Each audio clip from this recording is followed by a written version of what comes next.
Welcome back to the channel guys. और for a change आज मन हुआ कि चलो ग्रैब का सफ़र किया जाए। वैसे तो पैदल चलते चलते 2-3 दिनों से ऐसे ही चल रहा था, बट आज थोड़े ग्रैब की सर्विस का भी मज़ा लिया जाए। तो आज मैं निकला हूँ अभी यहाँ से सेंट्रल मार्केट के लिए।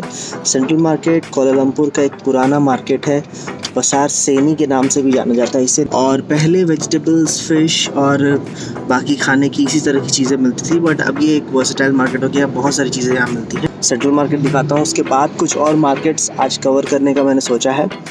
तो चलिए दिखाता हूँ आपको कि कोलालमपुर के मार्केट्स कैसे होते हैं।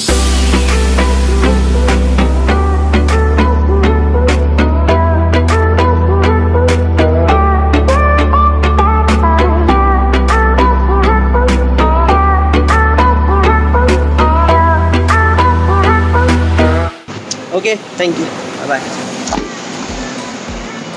ओह, अच्छा था। जनाब ने कुछ चीज़ें बताई। पैसों का हमेशा ध्यान रखना, क्योंकि बहुत सारे पिक पॉकेटर्स यहाँ पे घूमते रहते हैं। जेब कतरे बहुत सारे घूमते मिलेंगे। दूसरी बात जो बताई कि कई लोग प्रिटेंड करेंगे कि they are poor, but actually में वो आपके वॉलेट पे हाथ फेरने के चक्कर में होगा।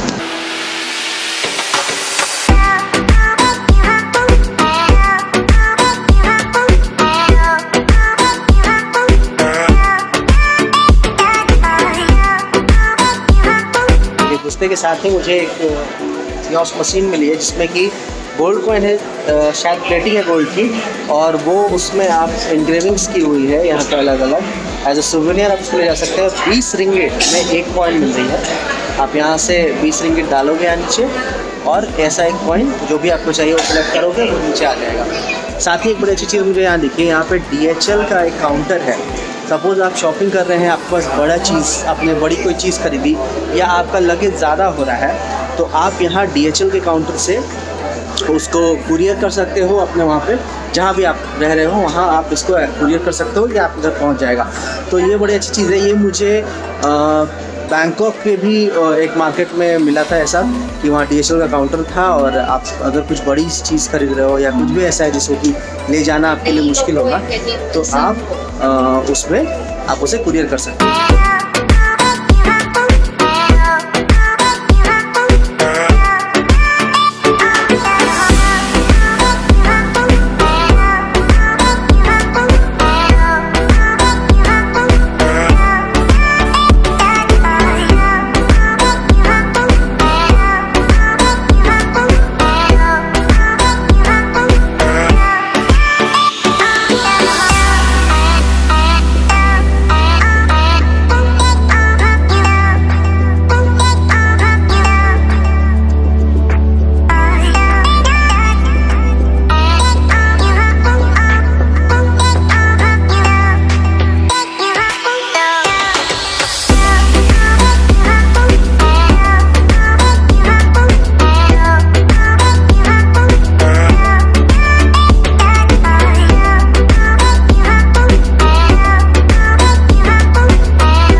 आए हैं और सुवेनियर्स ले जाना चाहते हैं अपने चाहने वालों के लिए, तो यहाँ पे काफ़ी अच्छे ऑप्शंस हैं। सस्ते ऑप्शंस भी हैं और महंगे भी चीज़ें अवेलेबल हैं। मैग्नेट्स जो सबसे ज़्यादा हर जगह मुझे दिखे, हर काउंटर पे, मलेशिया के लिए जो ट्विन टावर्स है, पेट्रोनस टावर्स, उसका एक सिंबल जैसा वो मैग्नेट मिल रहा है। और भी बहुत कुछ है। कैंडल्स हैं, सेंटेड कैंडल्स, साबुन है, बहुत अच्छे ऑर्गेनिक सोप्स हैं जो कि हैंडमेड है यहाँ पे, और ज्वेलरीज़ हैं, इमिटेशन ज्वेलरी जो लड़कियाँ पहनती हैं। घड़ियों का एक अच्छा ये है कलेक्शन है यहाँ पे। तो काफ़ी कुछ है, आप आके देख सकते हैं, चेक कर सकते हैं इसमें। अगर बात करें प्राइस रेंज की, तो प्राइस रेंज ऑलमोस्ट ठीक ठाक ही है। कुछ प्रोडक्ट्स के हायर प्राइसिंग है, बट वहाँ पे आप बार्गेनिंग थोड़ी बहुत कर सकते हैं। बाकी आपको बेहतर पता होगा, जब आप कोई चीज़ खरीदते हो तो कहीं भी जाओ तो उसका वैल्यू ऑलमोस्ट थोड़ा ही ऊपर नीचे होता है, सेम ही होता है। तो अगर आप रेगुलर बायर हैं, अगर चीज़ें खरीद रहे हैं, तो आपको आइडिया लग जाएगा कि कौन सी चीज़ महंगी है, कौन सी चीज़ आपको सही रेट में मिल रही है, किस में आपको बार्गेन करने की ज़रूरत है, किस में ठीक है थोड़ा बहुत करने से भी चलेगा।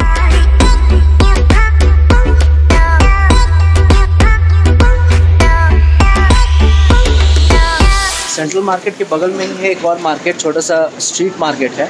आप देख रहे हैं पीछे एक स्ट्रीट है, उसके ऊपर दोनों साइड में वेंडर्स बैठे हुए हैं और यहाँ भी वही सारी चीज़ें मिल रही हैं करीब करीब जो अंदर सेंट्रल मार्केट के अंदर मिल रही थी। रेट्स भी ऑलमोस्ट सेम है, बट यहाँ पे बार्गेनिंग आप कर सकते हैं। खाने के भी काफ़ी सारे स्टॉल्स हैं। अभी मैं देखता हूँ कि यहाँ पे कुछ खाने के लिए अगर अच्छा है तो मैं आपको दिखाता हूँ।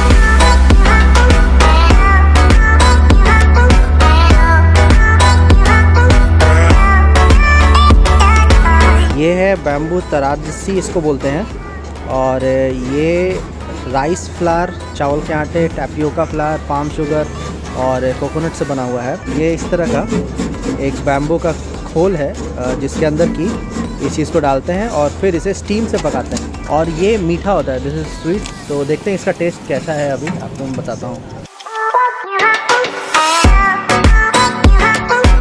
इसका टेस्ट अच्छा है। चावल का आप जो आटे के साथ घोल बनाओगे और उसके बाद फिर थोड़ा सा मीठा है, बहुत ज़्यादा मीठा नहीं है, हल्का सा मीठा है।